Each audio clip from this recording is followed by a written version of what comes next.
Hello, I'm Bob Weir with another interview of People in the News in North Texas. My guest today is Claudio Forrest, a candidate for Place 5 on the Mound Town Council. His opponent, Councilman Itamar Gelman, was interviewed last week. Thank you for being here, Mr. Forrest. Thank you, Bob. Pleasure to be here. Please give our viewers some background information such as education and occupation. Okay. Well, I've been here in town since 2000. Came down from Detroit. My early career was in architecture. Worked for several firms in Detroit, and then came down here, and I've been in construction most of my life. Retail and restaurant work nationally. Our company does work for several major clients around the country. And one thing I'd like to mention is my daughters. I have two daughters that went away to college out of state and came back and are living back in Flower Mound. So, Well, that sounds like something we all would love. yeah, it's a great thing. Okay, let's get into the issues. A hot topic being discussed now is affordable senior housing. What's your view on that? Okay, well, part of last night's Planning and Zoning Commission meeting was this workshop discussing the exact thing. One of the questions that I posed, and a lot of our commission members agreed, was what is affordable? I mean, when we're talking about affordable housing, what's affordable for myself may not be affordable for you or your neighbor. So I think that we like to use the term affordable housing, but I think the town also needs to identify what that should mean.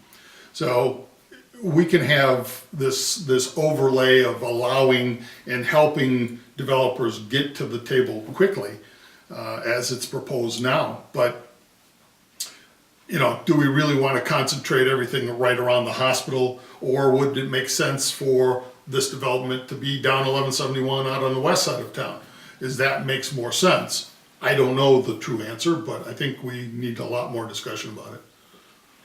Okay, how about, in your opinion, what are the most significant issues facing Flower Mound now? I think what really faces us is how we handle growth moving forward. A town can grow too quickly, have too many amenities, and that sounds counterintuitive, but the more retail we bring in, the more developments we bring in, we do affect what's already here. Sure. And you can start seeing some of the redevelopment or companies moving out and things change because we all like new things. And we all like to go from one restaurant that was new to a new one. So I think growth is, our growth in our town has been very slow. Compared to other, like Frisco or Plano or some of the other communities in our area. So at 2%, 3% growth, we are, down at the bottom of that average. So I think we're doing the right thing. We're smart. We're bringing quality developments. And I think going forward, we just need to be careful on how and where they're located. How about this? What do you see as the difference between you and your opponent, Mr. Gelman? Well, Mr. Itamar, Mr. Gelman is actually a very nice person, and this is not a personal thing, but for me, the way I do things is you have to consider each item that comes in front of you very carefully and make the right decision for the entire town. I think the way Mr. Gelman has handled himself in a lot of cases has just been, flat out saying no to things just for the sake of saying no. And his attendance on council is not the best. I mean, you can go back and check the records, but I think that if you're gonna put time in and be a council and lead this town, you need to lead the town and not be, partisan to a small group of folks, but you have to do it in consideration for the whole town. And a lot of times, even for the whole town, the answer is no. And you have to have the fortitude to say it. But, a lot of times it's yes. And if you say no because of just saying no, that's just the wrong thing. During the last few years, our town has seen some large developments in progress. What can you tell residents about their current status? Well, the Riverwalk is moving forward, slightly on the slow pace. There have been some obstacles that they've encountered, but they've come in front of P&Z. We have pushed through the amphitheater and the restaurant row. That's all being graded out, so they're moving on quite a few portions of it. As far as Lakeside, their development is gangbusters. I don't know if you've driven through there lately, but all the roads have been driven through and stopped there many times. You know, it's moving along nicely, and they're coming along. The tower is going up, and you know, there's a lot of new retail and restaurants coming in. There's a new restaurant opening in another week or two, an Italian restaurant, and there's a Tex-Mex restaurant coming in, I believe. So there's a lot of movement, and it's positive. All right, during your years on the P&Z, have your votes often been consistent with the majority of council members? I wouldn't say it's been consistent, agreeing with everybody. I have had my moments of disagreeing. There's a lot of things that have come in front of our group that we have passed along, you know, to council to say no or not recommend approval, that council has turned around and approved it.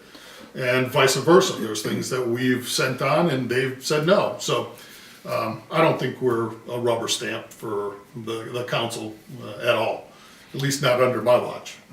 All right, while the property tax has been stable, higher appraisals have increased taxes for many residents. True. Do you think the tax rate could be lower?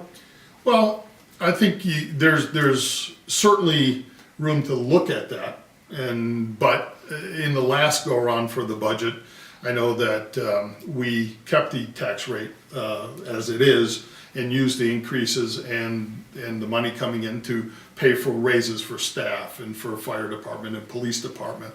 So that was, you know, in my humble opinion, that's money well spent when you're able to retain staff and make people happy and they do their job better and it's just better for the town.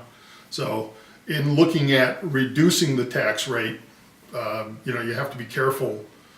What are you giving up to reduce the tax rate? If ever, you know, granted that values are going up and it's across the board. So somebody that has a $200,000 house or a $1 million home, everybody's rate, you know, the rate stayed the same, but the value went up, and that's Denton County, of course, you know.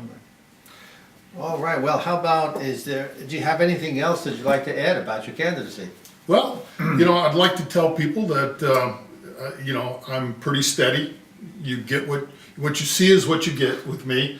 I believe in giving everybody their say, listening to all those sides, and then making the right decision. You know, I don't believe in agreeing just to agree. I have my opinions, and I think I'm pretty steady, pretty rational, and I've been pretty even keeled. I have a record. People can go back and watch planning and zoning meetings, or you know, the CDC meetings before that, and they know my voting record, and I stand behind what I've said. Well, I want to thank you for being here, Mr. Forrest, and good luck in the election. Well, thank you, sir. Appreciate it. Appreciate you, and Yep. thank you for Thank you. watching.